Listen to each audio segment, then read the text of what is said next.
પછાત વિસ્તાર છે, અહીંના ખેડૂતો ખૂબ ગરીબ ખેડૂતો છે। જો એમના પર આટલો મોટો બોજો નાખવામાં આવે તો આ તમામ જમીનો ફક્ત ને ફક્ત સાતબારના પાનિયા પર જમીન રહી જાય। આ બધા સર્વે નંબરો એ સરકારશ્રીની બોજા હેઠળ દબાઈ જશે અને આ એક ખેડૂતનો નથી, 2700 ખેડૂતોનો પ્રશ્ન છે। સાલમાં કબજા કિંમત નક્કી કરી છે અને એ મુજબ પૈસા ખેડૂતે ભરી દીધા છે, છતાં એની અંદર કોઈ જાતની નોંધ પાડેલ નથી। હવે આજે 65ના જે વર્ષ કેટલા 35 ને 25 60 વર્ષ થઈ ગયા, છતાં હવે આજે ઉઘરાણી કરે અને અમારા 7/12 ની અંદર 55માં જે નોંધ પાડી, છતાં એ વખતે નવી શરત નહીં અને જૂની શરતમાં જ આજ સુધી જૂની શરત રાખી છે અને 2019માં નવી શરત કરી અને આવી રીતે કાયદો લઈ અને અમારે પૈસા વસૂલવા માટેની જે કળા છે।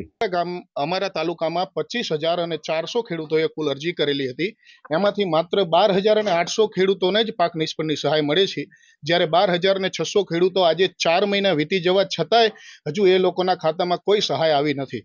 જ્યારે ગ્રામ સેવક વિસ્તરણ અધિકારીને પૂછવામાં આવ્યું ત્યારે એવું કહે છે કે ભાઈ ગ્રાન્ટ નથી। અમારી તમામ માહિતીથી અપડેટ રહેવા માટે જોડાયેલા રહો S9 ન્યૂઝ સાથે।